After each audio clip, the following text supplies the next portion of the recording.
All right, great. Let's do some more improper integrals. Remember, improper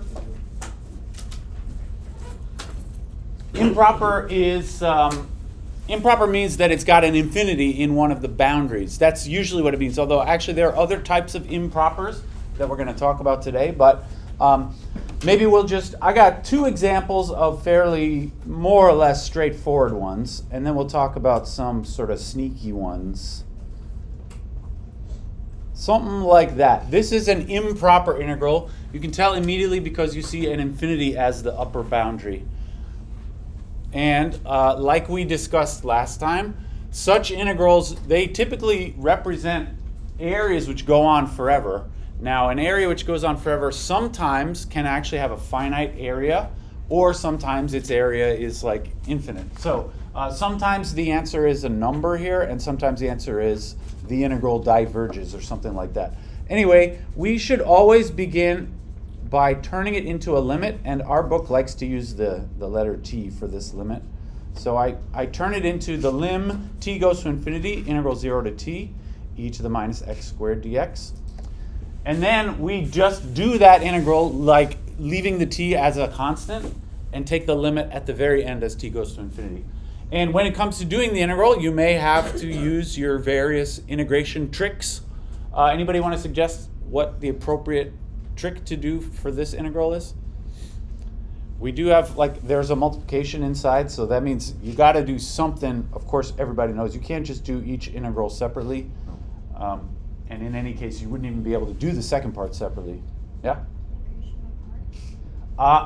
Because I see x here and then this e thing, I actually like parts as I would say is a good idea, although it's not going to work out great in this example. If I were doing parts, I would choose this to be the u, and then the du would be 1.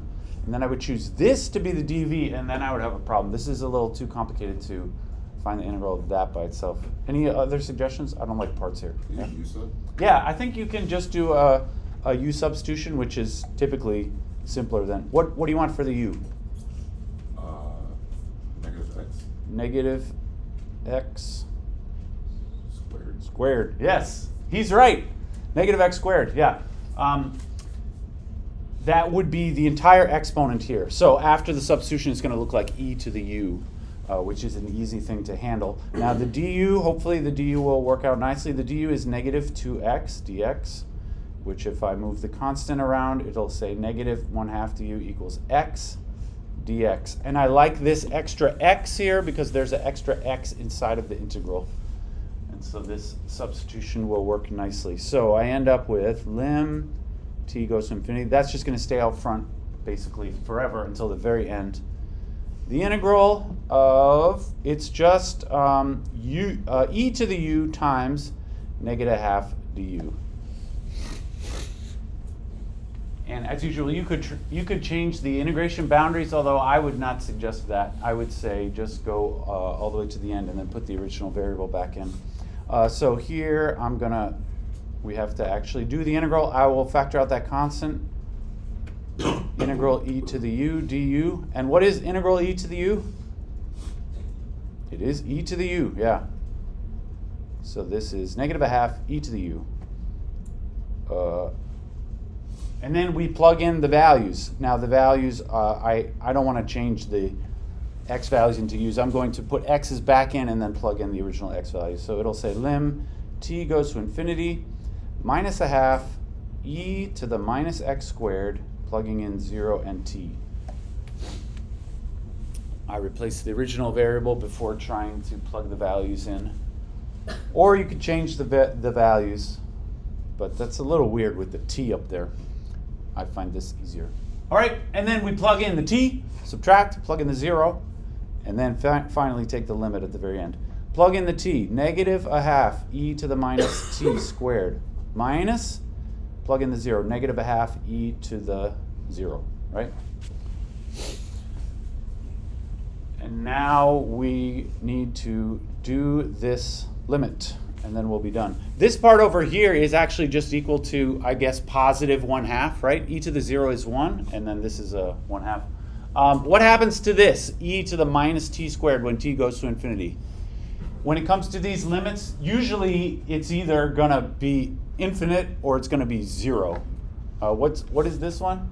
Yeah? 0. It is 0. Yeah, why do you say that? Because it goes into the bottom of 1 half and then 1 over e to, or 1 over infinity is 0. Yeah, right. This is a negative exponent here, so you want to think of this as this part of it is really like 1 over e to the t squared. And that becomes 0 when the t is infinite, right? Because I have a fraction with the denominator becoming infinite. And so this whole thing, that first part, when I take the limit, goes away. And all that remains is the second part, which is minus negative a half. And so the final answer is a half. All right? So this function, if you were to graph it, it really does look like an area that stretches out forever to sort of to the right-hand side on the graph. But actually that area ends up only equaling a half. All right. I got one more example, and then I have some for you all to try.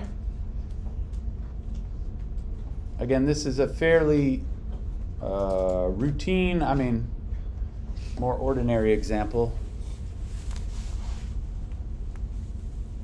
This is an improper integral, so you should start, this is not much of a step, but you should start by writing it instead as a limit of t goes to infinity, integral 0 to t, x e to the minus x. All right? And now we need to think again about how am I going to do the integral? You know, we have a lot of tricks by now accumulated for doing integrals. We got the u substitution, the parts, the partial fractions, the various trigonometric substitution tricks, and so on. What do you, any ideas on this one? U sub. I don't really like the u substitution for this one. The best you could do is probably like u equals negative x maybe. But then you got this x here, which is doesn't nicely play with that choice of u. Any other ideas? The parts? Yeah, this one works well with parts. I know somebody out there likes the parts, right? Yeah, this time, if I choose this to be the u and this to be the dv, everything will work out nicely. Because there was, the square up there messes up the parts in the previous example and makes the u work. In this case, without the square, the u is not going to work, but the parts will. So I'm going to do parts here. U is, which part do you like for u? Yeah, let's choose u equals x because the du will be just 1 dx, which gets simpler. And then the dv is going to be e to the negative x. The v would be the integral of that, which is the same thing again, but it's got a minus just because of the negative x up there. Sorry, technically dv should include the dx as part of it. All right, so these are my parts. When you're doing these on the homework, you may have to refresh your memory about some of your old tricks. Okay, those are my parts, and I'm going to plug it all in. And I hope everybody remembers the parts formula. It is uv minus integral v du. That's what we're going to do when we do this. So we got lim out here in the front, and now it says uv, so that's x times negative e to the negative x. That's uv minus integral v negative e to the negative x. Du is just 1 dx. So it's like that. And my integral goes 0 to t, of course. All right. Can we do the integral? Yeah, it's simpler now. We can simplify by just, take that negative sign out of the integral. So t goes to infinity. Maybe I'll simplify a little bit as I go here. Plus integral 0 to t e to the minus x dx. And then that integral again becomes minus e to the minus x. So it's minus x e to the minus x minus e to the minus x. And then we plug in 0 and t for both of those things. All right. We're getting somewhere here. So let's go through, plug in t for x everywhere. It's going to be, I still have lim. All right, minus t e to the minus t minus e to the minus t, and then subtract and plug in zeros everywhere. Minus 0 e to the minus 0 minus e to the minus 0. And then finally, we take the limit, and we'll be done with this. Some of these limits are a little weird, actually. So when we do this limit, this part, well, that just straight up equals -1, right? E to the 0 is 1, and has a minus sign in front of it. That equals 0 because it's a multiple of 0. I suppose I have a minus sign there. And then what about e to the -t? Again, because the exponent is a -t, you should imagine that this is like 1 over e to the t, and t becoming infinite means that that limit is 0, all right? So e to the -t becomes 0. That's because it's a negative exponent, so really this is something infinite in the denominator. Okay, and what about this? This is a little tricky, in my opinion. The reason it's tricky is because, for the same reason I just said, this part, maybe I'll write this in red because this is a little strange. That part goes to 0, but this t is going to infinity. So which is it? Is it infinity or is it 0? Anybody remember what to do in such a situation? There's actually a thing that we've talked about how do you handle when you see infinity times 0? Yeah, this is an indeterminate form, and you must do this using L'Hopital's rule. So maybe as a little sidebar,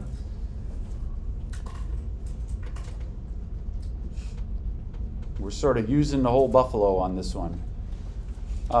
Can we do this using this little piece of it using L'Hopital's rule? You must begin by writing as a fraction. Many of you were doing L'Hopital's rule on the quiz. I hope it went okay for you. Start by writing it as a fraction. It would look like t over e to the t. And now, if I were to just straight up make them go to infinity, this would become infinity over infinity, which means it is appropriate to use L'Hopital's rule. And the L'Hopital, when I do the derivative on the top and the bottom, is 1 over e to the t. And now this goes to 1 over infinity, which is 0. All right? So the moral of the story is that part at the very beginning of this limit actually is 0. Although it's not obvious, but this is because of the L'Hopital that I just said. L'Hopital. Right? So what's my final answer then? If you can see around the sidebar here, this whole thing then is -0, -0, -0, -1. It's 1 is the answer. Is that frustrating to do a problem for like 10 minutes and then just get 1 as the answer? Yes? I don't know. I find that satisfying sometimes. Although I have a hard time convincing myself that I actually did it right, because the answer looks so simple. Any questions about that one? All right, I got a couple for you to try, and then I do want to talk about some slightly fancier ones. So these ones, which I'm about to have you do, are not really any fancier than those that we just did. So how about that? And this one.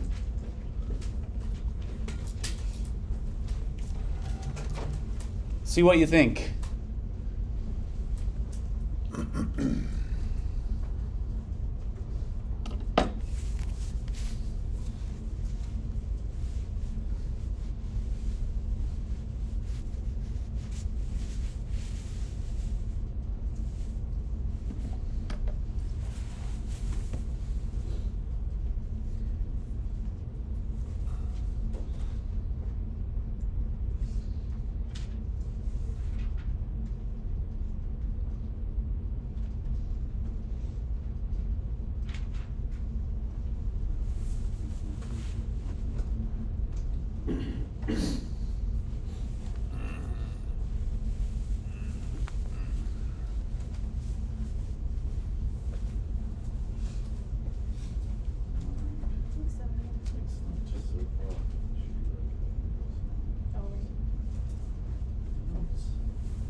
That's yeah, but I mean, you could change it out.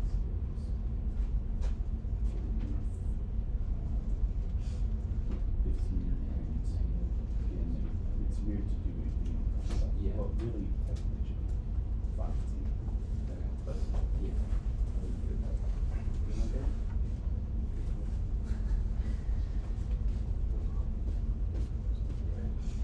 Yeah, good. And then we'll go 2.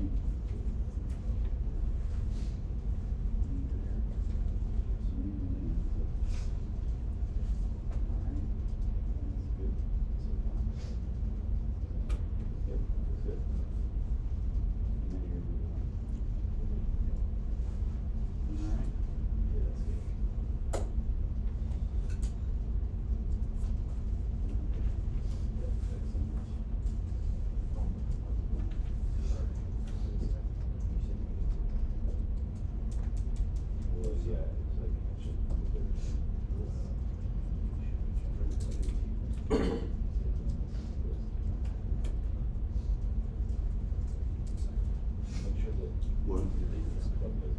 Yeah. Yeah. You can do use of. I'm a split the one thing. Do the separate macros. Yeah.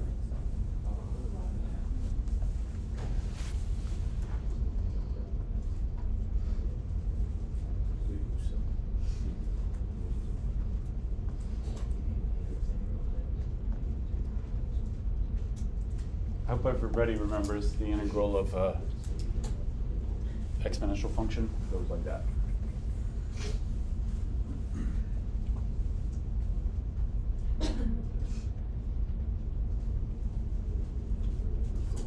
Oh, it was right. So it's 2 that makes. Yeah, but there's a that minus sign up there. It's like the K.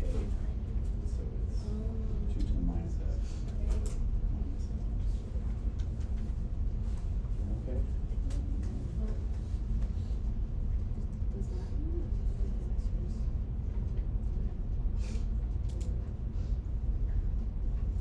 This is element.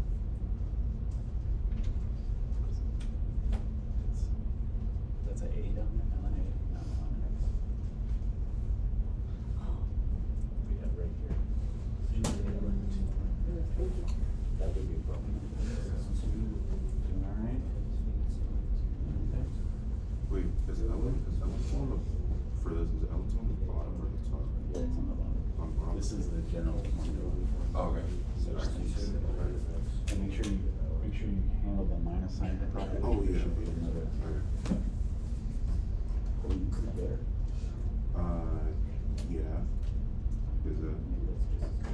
So I did use of this. Brought it up. Oh, okay, then you don't have to. Okay. All right. Okay.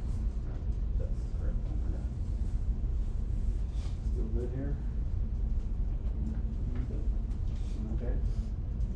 This looks pretty good. There should be 2 there. You really shouldn't write things like 5 times. Right. It's 5 times t and then you're taking one of this. Okay. Good here? Okay. But yeah, you don't really need this this work, it's small, but yeah, that looks good. So we're good here? Okay.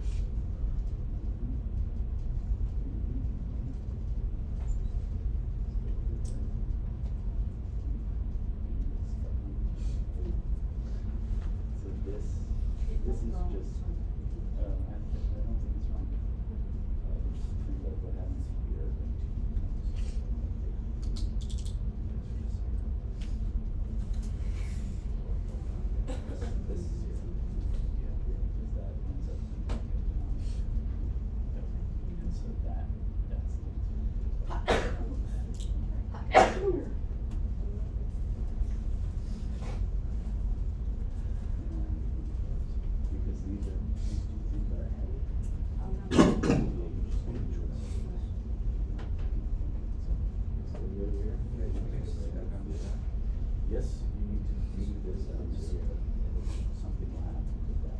this part, just the first one. The first one. Now you should do this limit. This is 0. These are both 0. Yeah. And then that one. That you just leave that. Yeah, it doesn't simplify. Looking good.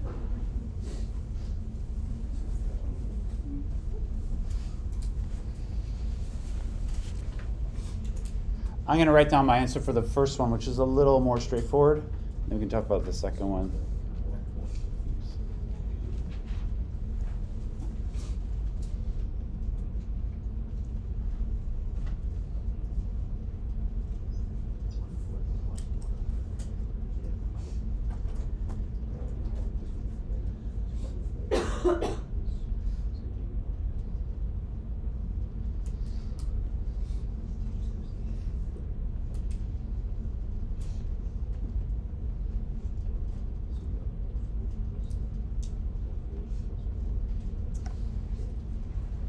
Minus infinity.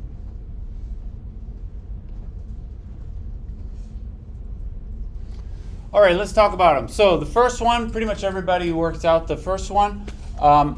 We have e to the 5t. When you take the integral, it becomes 1/5 e to the 5t. And then I'm going to plug in 3.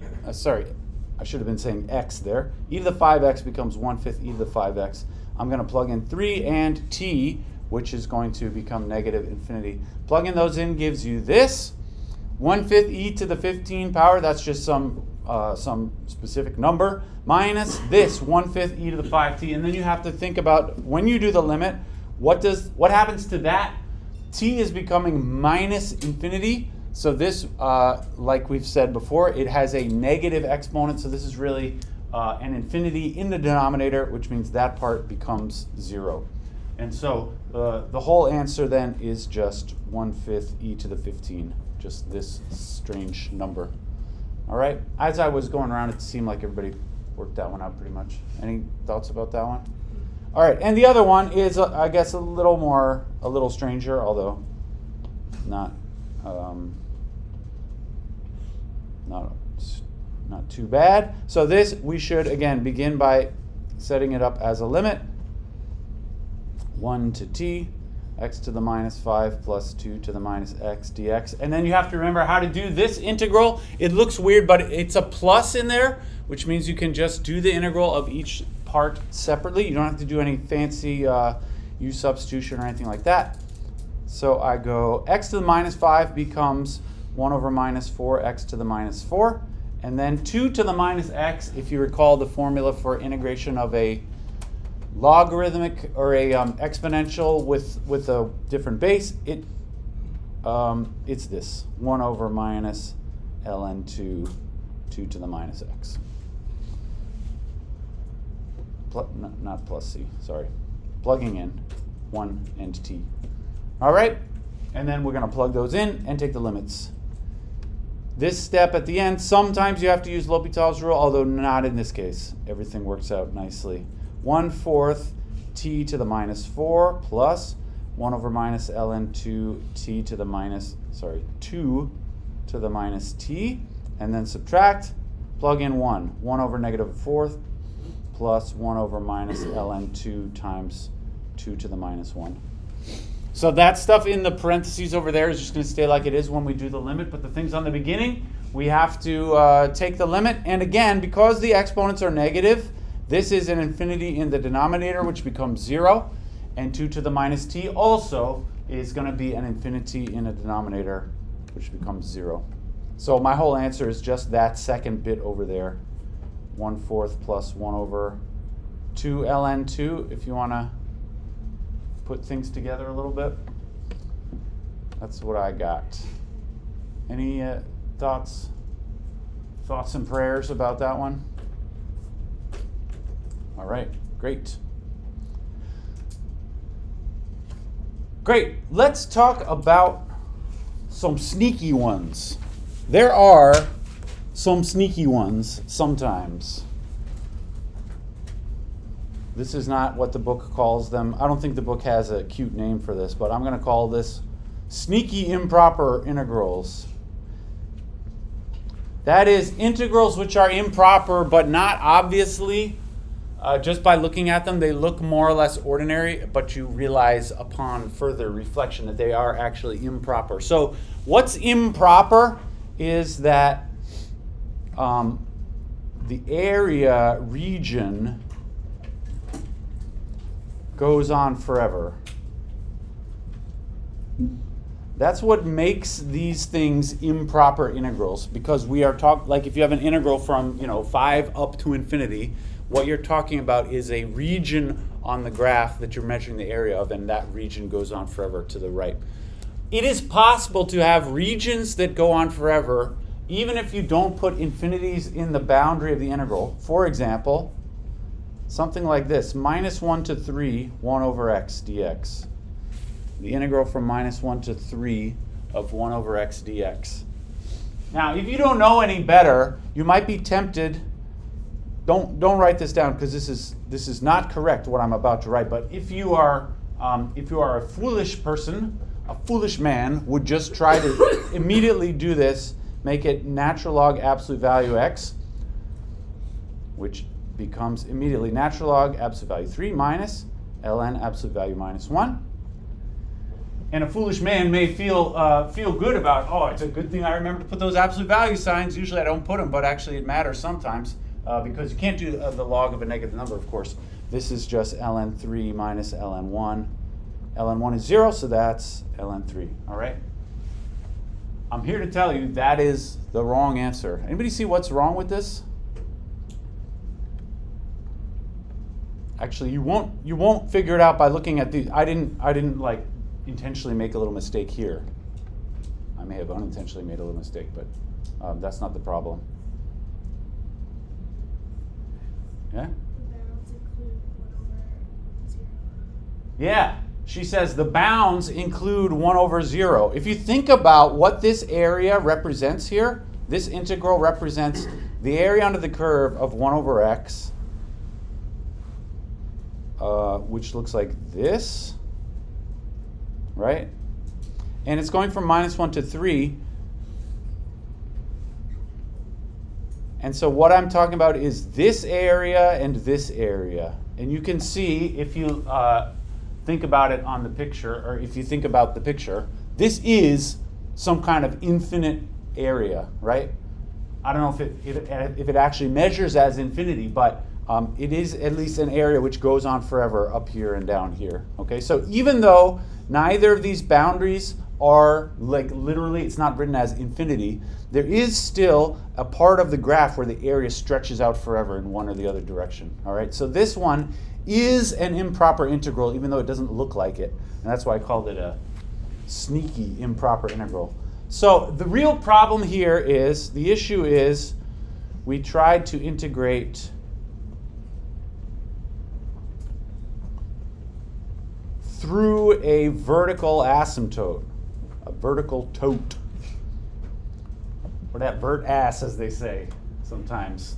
We tried to integrate through a vertical asymptote, and this, at the very least, is not something you should do casually. I mean, maybe by some miracle this turns out to actually be the correct answer, but you should feel like something strange is definitely going on here, all right? So we tried to integrate through a vertical asymptote, and this, I will just say, this is not allowed.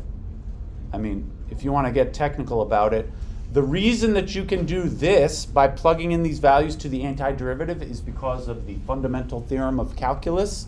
And the fundamental theorem of calculus requires that the function is continuous or whatever. Like you just can't do that for a discontinuous function which has an asymptote in it. So the very first step actually is not valid here, but it's because of the asymptote. So anyway, what is the solution?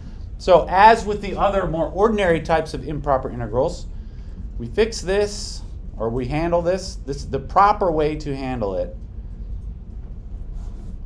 We handle it with limits.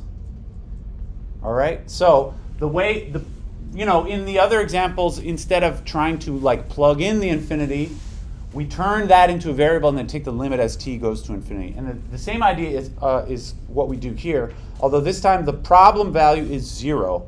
And so we handle it with limits. Instead of integrating through 0, we make something like t going to 0 and split the integral. What I mean by that is we say, so my original integral was -1 to 3, 1 over x dx. This I'm going to split as -1 to 0, 1 over x, plus 0 to 3, 1 over x. And we split the integral at where the asymptote is. So in order to do this, you need to have some awareness of where the asymptote is going to be, but 1 over x, everybody knows. So we split at the asymptote. And then each of those two is an improper integral.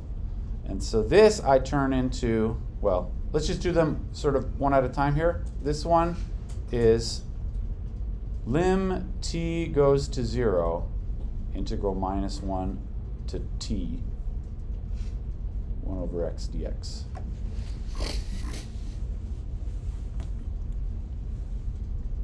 And then we do the other one. So, and then we work them out separately, all right?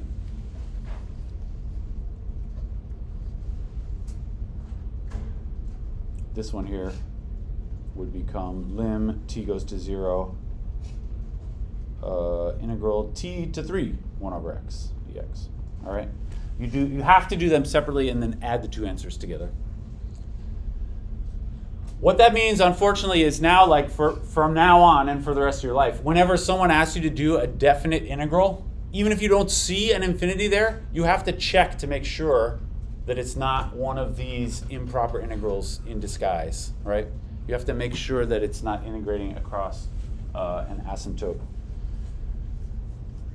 You never had to do that before. That's because I was a good boy and I made it so that none of those were improper. But when you see an integral written on the paper, you have no reason to believe that it's proper or improper, and you have to check that. So anyway, can we just try to do these two parts? Let's do the first one there. Lim t goes to 0, integral -1 to t. All right. Now we can use the fundamental theorem of calculus because this integration is not through the asymptote, right? It avoids that the number 0. Because t is going to be a little bit less than 0. So this, we can indeed say this is the natural log absolute value x. I should have started by writing lim. I can squeeze it in there. Lim t goes to 0.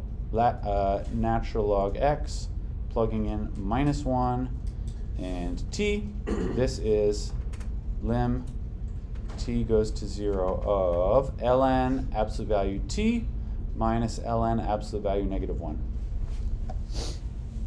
All right, these absolute values really are important in this case because these things are negative numbers that we're plugging in there. Anyway, what is the limit as t goes to 0 of the natural log of t? Is that 0 or is it? I believe it is negative infinity. Yeah, if you recall, the graph of the natural log looks like this. And you can see on this graph, the limit as the variable approaches 0, this function just goes down forever. So this part here is minus infinity when you take the limit. And this part just straight up equals 0, because that's absolute value -1 is 1, and ln of 1 is 1. And so this integral diverges. Or you could say its value equals negative infinity. All right, it diverges. And this is not a big surprise if you remember the picture that we originally were talking about is this, right? And I was talking about this piece of it, the one on the left, and that is actually an infinite area there. And you can't tell just by looking at the picture, but according to the calculation we just did, it really is an infinite area. It's not one of these long areas, which is still finite. All right, so this integral diverges, and now we have two parts to do. I said we're going to do this part separately and this part separately, but actually, if either piece diverges, then the whole thing diverges. We don't even need to check the other one. So if either piece diverges, the entire integral diverges.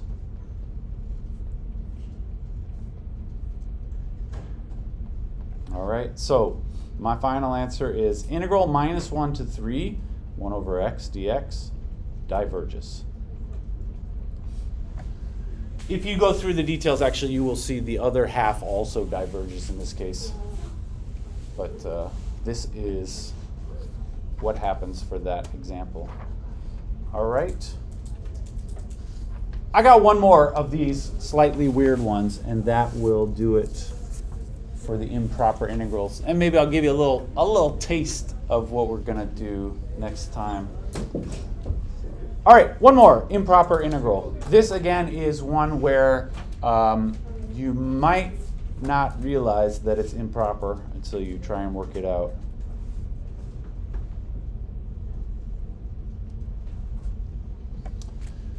All right, not obviously improper because I don't see an infinity in one of the boundaries. Here's a little pro tip just because of the way that our test works. Only one of the questions on the test will be about improper integrals, and it will be number 17 or something. So if you have your checklist, you will be able to tell which one is the improper integral. So this issue of like not being sure if it's improper or not, for our sake in this class, practically speaking, you should be able to tell. But anyway, this one is improper. Can anybody say where is the asymptote? There is a vertical asymptote that this one is going through. Yeah?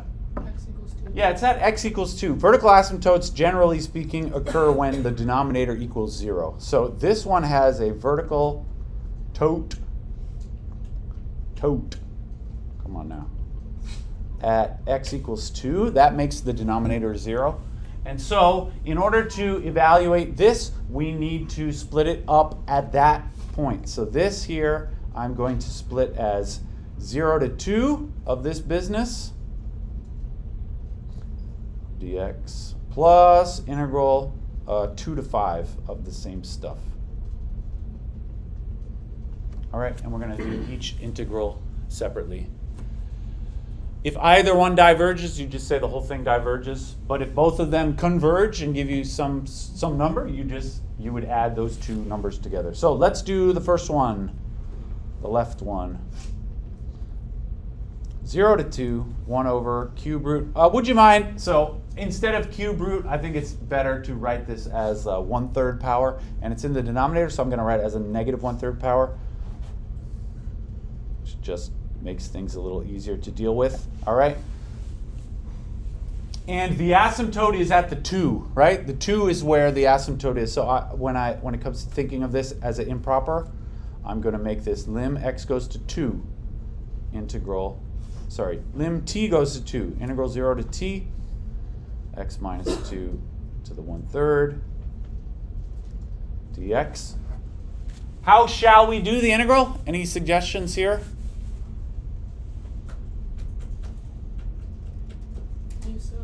Yeah, I think you should do a u substitution, where the u should be the inside of the parentheses.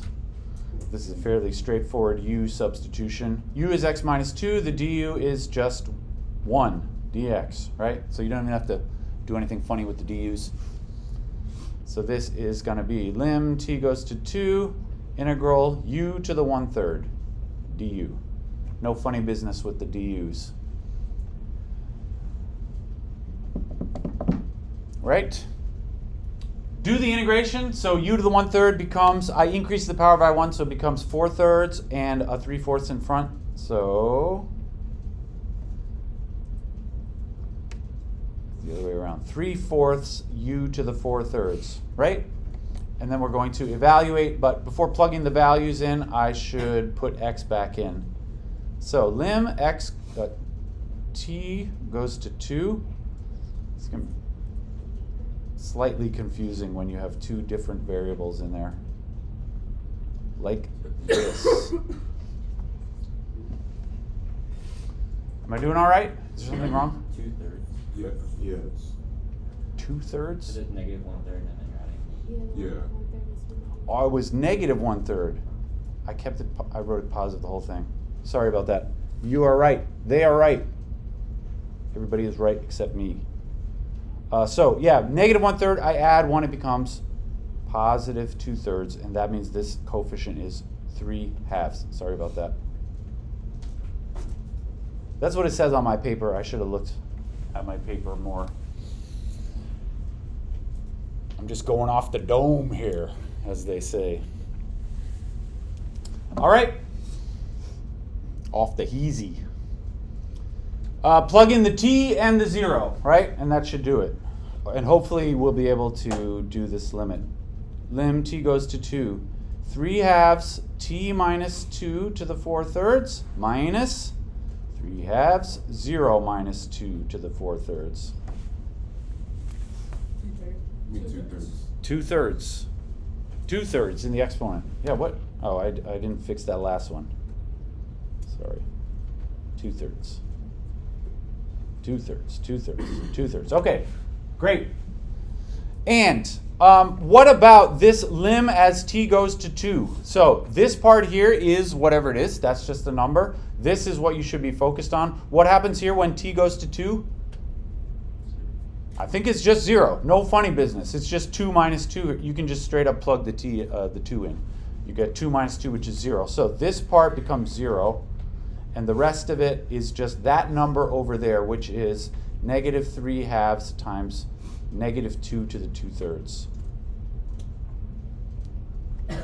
All right. And that is half of my final answer, right? This is the answer for the left half of this improper integral that I split into 2 parts.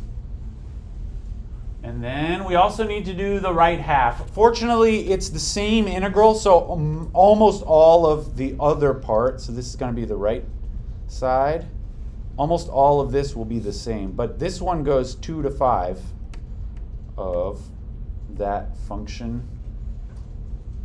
What was it? X minus 2 to the negative 1/3, right? So I make it lim t goes to 2 because that's where the asymptote is. Integral t up to 5 of this stuff. And now since we just did that same integral, everything is the same. The only difference occurs like right here when we actually plug the values. Because it's the same function in here, the same antiderivative. So we don't have to write all those steps again. Lim t goes to 2.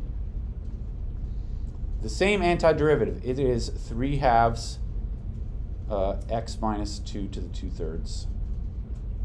And I'm plugging in this time t on the bottom and 5 on the top. All right. Same integral.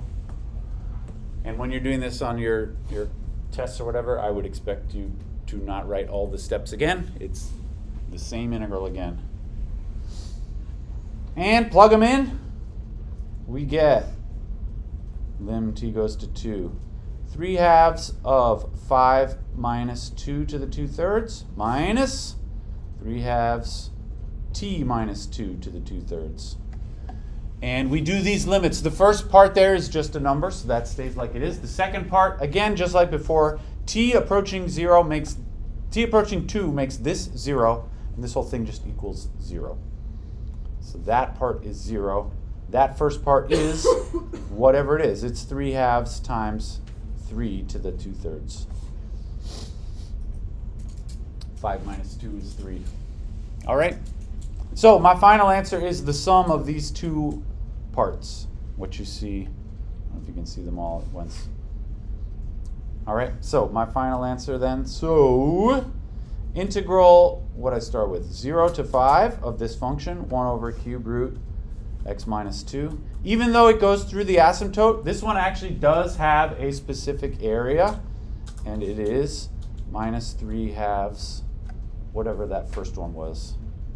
Minus 3/2, negative 2 to the 2/3, plus the other one, 3/2, 3 to the 2/3. I put my parentheses in a weird place, but it's not wrong. All right, this is the sneaky kind of improper integral. Anybody got thoughts about that or questions? All right, excellent. So we have a little more than 5 minutes on the clock. Maybe I will just give you a little preview of what we're going to talk about next. We are almost done talking about the integral forever. This class is mostly about the integral, or about half about the integral, and the other half is about sequences and series, which I think will be new to most people. But we are going to talk about one more topic involving the integral, and this maybe is something you've seen in high school. I'm not sure if this is typically part of the high school calculus class. But it's fine if you haven't seen it. It is a little something called arc length of a curve. Anybody heard of this before? Yeah, some people. All right. Good for you. The arc length of a curve. What this means is if you have a curve, I'll bring this down below the bar. I'm talking about a curve like this, right? The arc length from, say, A to B, doing the integral, of course, gives you the area under the curve. When I say the arc length, I mean along the curve, this curvy length. The actual length of the curved thing. All right? I'm talking about the length of this curved line.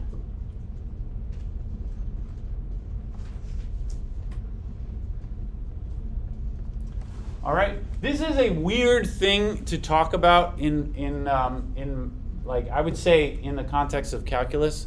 It's not immediately obvious how to think about the arc length of a curve like this. And actually, in real life, I don't know if any of you have had the occasion to need to do this. Have any of you tried to measure the length of a curved thing in real life? In your own real life? This is not really an easy thing to do. What's the strategy that you would use if you had to? A tape measure? A curved tape measure? Break it into lines. Break it into lines. Yeah, like what if I wanted to know how long is that? Any ideas? Do triangles. If I were doing this in real life, I would get a piece of string or something, or some kind of bendy tape measure, or something like that. That's what he said at the beginning. You didn't say bendy. Yeah, some kind of bendable thing. There are other things like maybe you've seen like a guy measuring roads or something with like a wheel on a stick that they can push along the ground. That is for measuring curvy things. In real life, this is a complicated and weird thing to do. In a like abstract mathematical setting, though, something that somebody said, which I wouldn't recommend doing this in real life, but especially if you are thinking about using calculus to approach this problem, somebody said, break it up into straight segments. This is the typical calculus approach. You break the thing up into little bitty bits. And of course, if you measure those, I didn't draw them as very straight, but if you measure those straight segments, the length of those straight segments all added together should be close to the length of the curved segment. That's the idea. So we break the curve into straight segments and measure these, right? This is the idea. And if you want your measurement to be super accurate, you make those straight segments individually very small. So this is increased, I will say, best accuracy if we use really small segments. All right.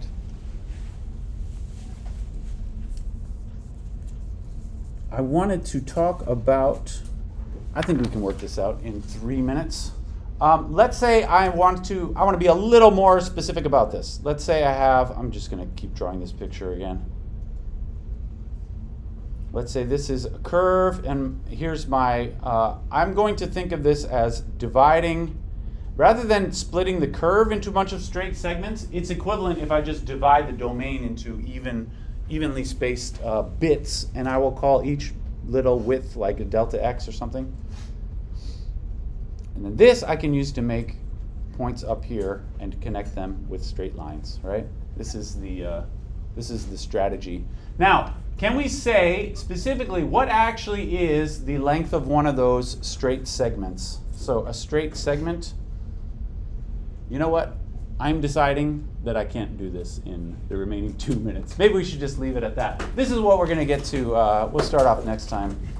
Thank you for your attention so far.